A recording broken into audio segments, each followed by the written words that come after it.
Hello, welcome to Hood Ladies, and thanks for watching this episode. I'm Henry, your host. Now guys, today I want to talk, a lot of you kind of say, hey, you know, I need some help with my settings. I want to see what your settings are. And I did a video a while back, and that video was pretty well received. A lot of people thanked me for it, but I think it's been a couple of years. I've made some changes here to some of my components since that time. So today I want to get out here and do an updated video. But first, let me give you a bit of background information on some other things, guys. I haven't done a video in probably 1 or 2 weeks, guys. I was in pretty bad shape. You know, I don't know what I had. I don't know if it was COVID or cold, the flu or what, but I was doing real bad a few days back. So I'm gonna get out here today and try to do a quick video. Excuse me. I'm gonna get out here today and try to do a quick video, and then see if I can take it to the house. You know, as always, guys, if you like these videos, please help me get to 10,000. If you like these videos and you haven't subscribed, do me a favor right now. Please reach up, click subscribe and like. Make sure you click the notification bell so you will be alerted when future videos are released. So let's take a quick break to acknowledge our sponsors, and we're going to come back. I'm going to dive into these settings and also see if I can maybe get you some good crisp images of some nice, what I call suspended fireballs in water. Let's go ahead and jump right to it.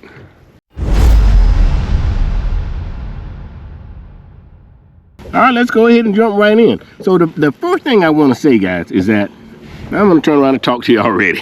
The first thing I want to say is probably my biggest setting, and I don't brag about my settings. I don't worry about them a whole lot, but probably the biggest setting that I have that helps me to see fish and get a clear picture is probably the intensity of my screen. It really goes back to, I fish a lot of times during the middle of the day, and in order to get a good clear image on the camera, I had to turn my intensity up. And to do that, watch. The first thing I do is I press that power button real quick one time, and you see my backlight. I press that, and I can take it up or down, right? We'll press on it, and then I can take it up or down. You can see it makes a big difference. I normally have mine on 100%. So that's probably, go ahead and go back. Okay. So that's probably one of the biggest one of the biggest settings. And guys, I apologize if there's a little bit of shadow on my face. Sometimes when you're doing these videos, the sun and the wind and where you need to be, it doesn't coordinate with each other. So I'm going to do the best I can. But that backlight setting is probably one of the things that helps your images and everything you see on the screen show up a whole lot better. Let's jump back into this screen. So we're going to jump back into this menu, and I think I got the whole thing there. Okay, so let's first go down and talk about this gain. Gain is the thing that I told you I will change from time to time. Now my gain is currently set at 66, right?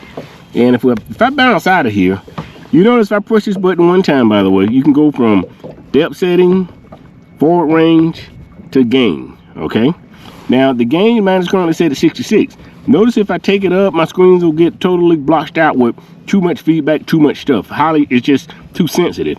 So I normally keep it down around 67, okay? But I will take it up, and depending on how much sediment you have in the water, how much you may be in shallow water with rock bottom or sand bottom, and you may get so much feedback that you need to turn that gain down a little bit. That's why I say it's important to pay attention to your specific settings, not mine. I happen to be sitting right now in 17 feet of water.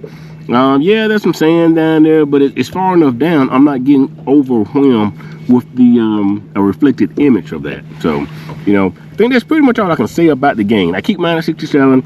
Yours should probably go up, should go down. The next thing, that depth range. I don't go with auto. I don't like my screen flipping around unless I'm flipping it around. So when it comes to that depth range, and I want to go back over here. So my depth range right now,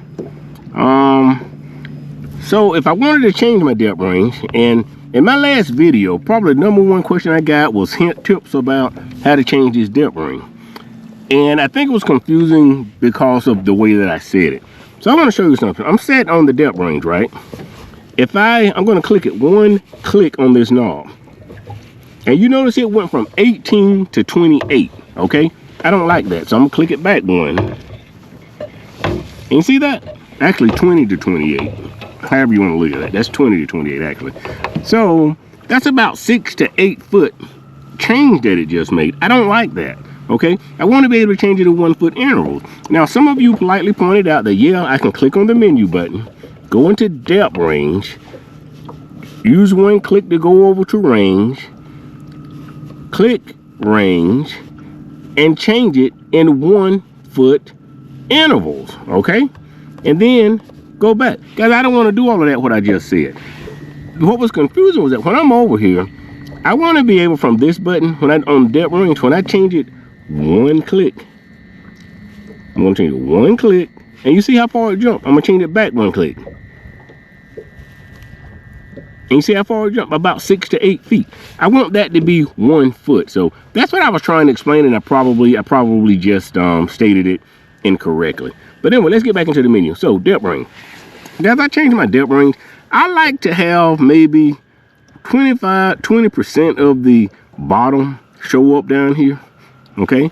When I can, I like to have it at 15 feet. But when I can't have it at 15 feet, you know, maybe like I say, you know, 2 or 3 feet down here on the bottom, I would like to be able to see that. Now, the exception, when I'm fishing open water and I'm in deep water, let's say I'm in 40 feet of water, I'll leave this set on 20, because the deeper you make it, the tinier your fish are going to look, the tinier objects are going to look.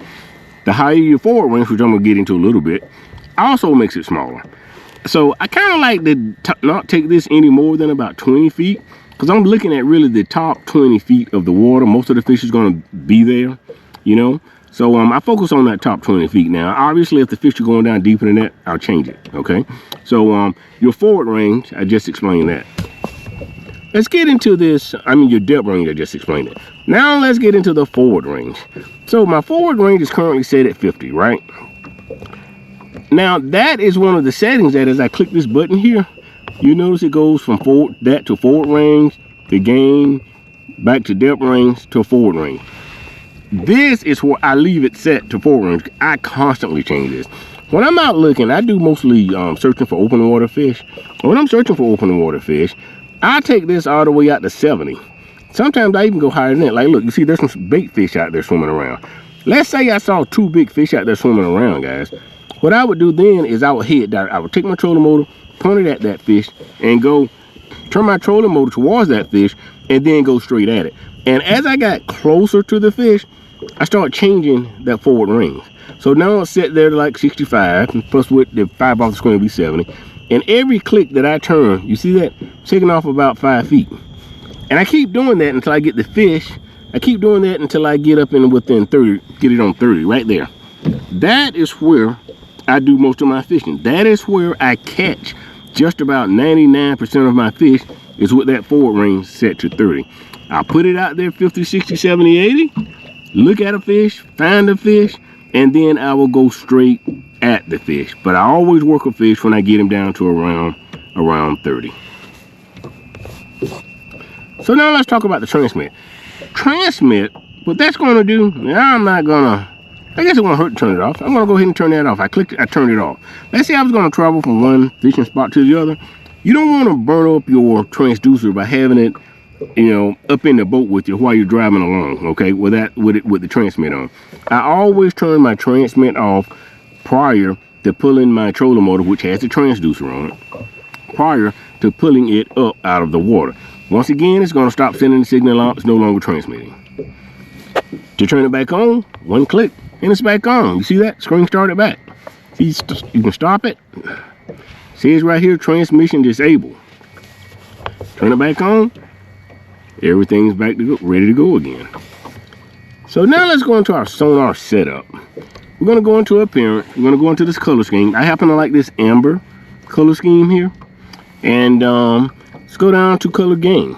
Now my color gain is currently set at 70. Now your color gain is going to show you the intensity of the object that you see, the color that you see. You can take that color gain down and have what I call a pretty flat image. At 70, which is what I'm running, I can actually see a big fish, the center part of that fish will show up a lot brighter, okay? A lot brighter. Now, really, at one point I had it so all of the fish showed up exactly the same color, okay? But I changed that because I wanted to just start chasing big fish. I didn't want to waste my time on small fish. So unless a fish glowed like gold in the middle, I wouldn't go after it. So my color gain setting is set to 70. The next setting we're going to talk about, which I have set to the default, I played around with a little bit and I just prefer the default, is the color limit. And the color limit is going to set what you can and you can't see in the water. You can control some of your weaker signals coming back by using your color limit settings. I just go with the default. You may want to have yours off, or you may want to have it on. Trails, I've turned it off. Haven't played with that one in a long time, but I believe like if something moves down here on the bottom, it'll give off an or what I call it. But I have that turned off. It's not a feature that I use. My bottom fill, I also have that turned off. So let's go ahead and go back.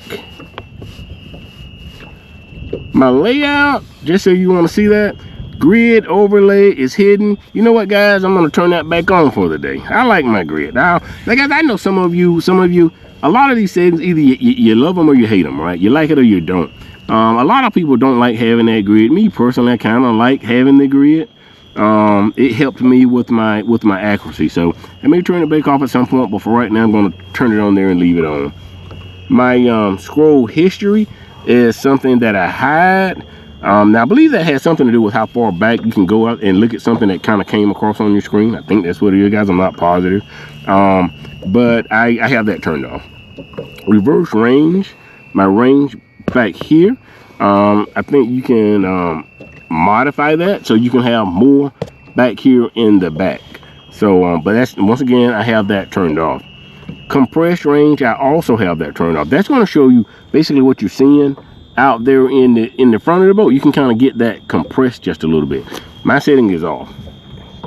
Let's go into back. Noise reject, I have my noise reject set to a minimum. I have my ghost reject set to a minimum. Now, I want to tell you something. When I had the LVS 32, I had to play around with these because my unit was overheating. When you have your noise reject high, your ghost reject high, you know, all of these things impact the processor. You have more information coming back that has to be processed by the processor on the unit. And my unit was getting hot, guys. Now, long story short, it ended up being a bad transducer. It ended up being a bad LVS 32. Now I put the noise reject on medium, ghost reject on medium, and that's pretty much how I run it. Now the TVG is the time value gained. That is set low on mine, and the time value gain, and it's set low on mine. If I'm out in very deep water, sometimes I would turn that medium to high if I wanted to see my jig with more clarity in the deeper water than I did up in the upper part of the water column. But I pretty much set that on low. So that's TVG, guys. Overlay data, let's take a quick look at it.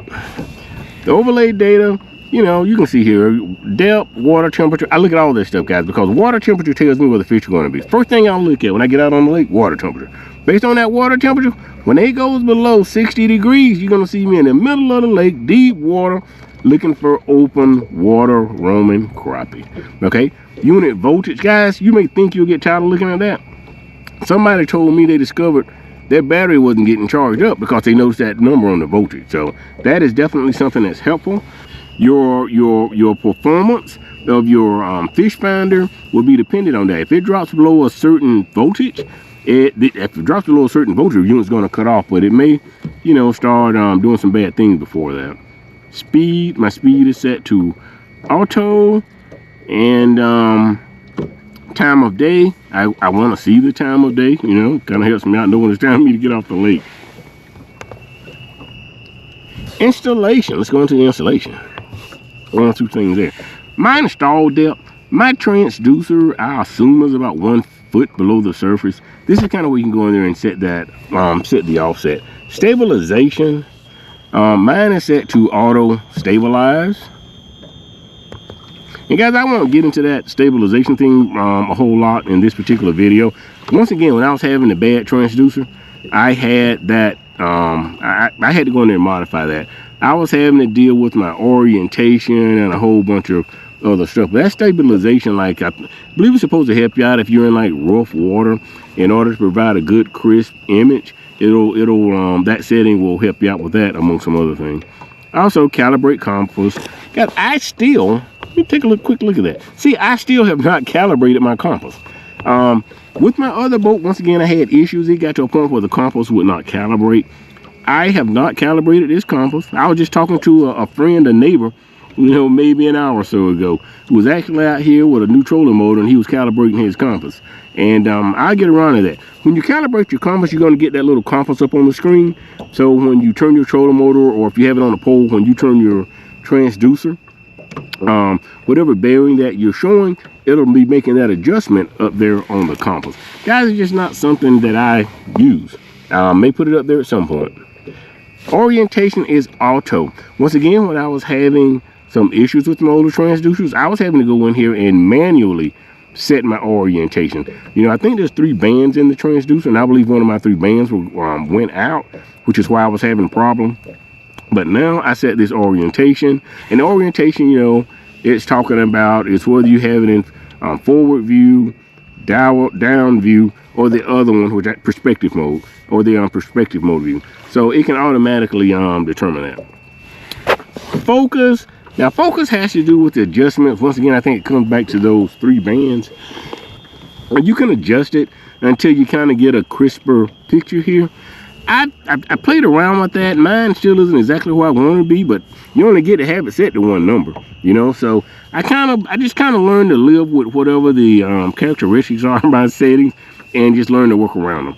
But that's what the focus is for. It's supposed to kind of help you get the most crispest picture by aligning, I believe, these three bands right here. So let's go back. All right, so once again, ooh, there's a nice fish out there.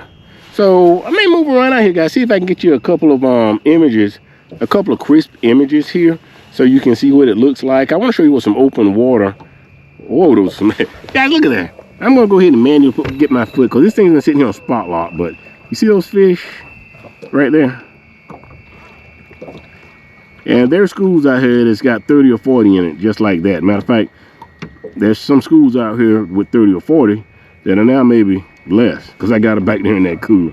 Managed to catch me a few of them, guys.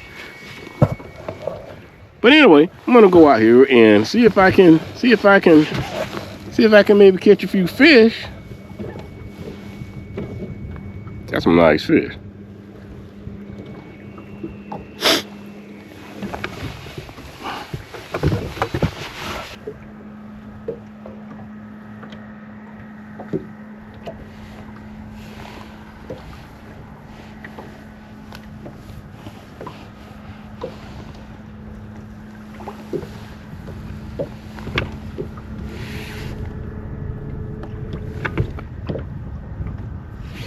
Got him. Nailed him. Nailed him. Rodeo, baby. Rodeo. Come on up here, boy.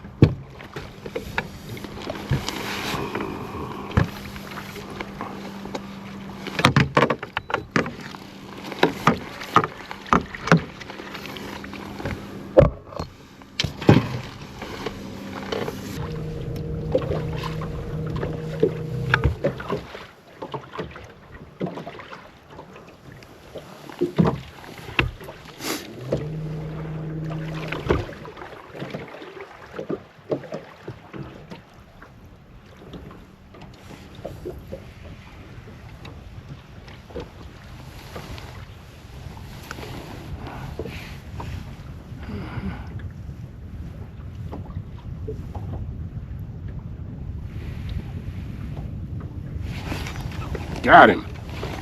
Nailed him. Nailed that big girl. Ooh. Yes, sir. Nailing the big girl. Whoa. Nailing them. Ah, come on. Come on.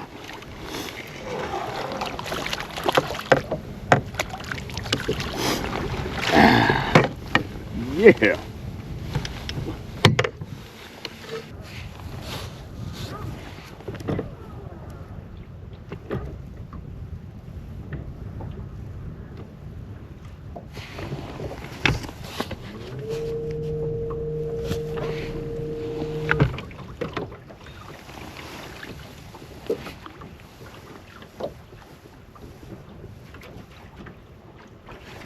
Got him. Nailed him. Nailed the old girl. Oh, ho, ho. Yes, sir. Nailed her. Ah. Too big the boat flip. Too big the boat flip. Come on. Come on in here. Look at here. I mean, guys, this lake is loaded. Look at that.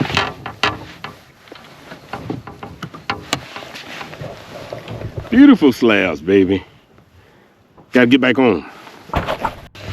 So anyway, guys, once again, I have been a little bit under the weather. Hope I can get back onto my regular schedule of putting some videos out here. And, you know, if you have any questions, please drop any questions down in the comment section. And if you like these videos and you haven't subscribed, guys, please do me a favor right now. Please reach up, click, subscribe, and like, and make sure you click the notification bell so you will be alerted when future videos are released. Thanks for watching Hook Legends.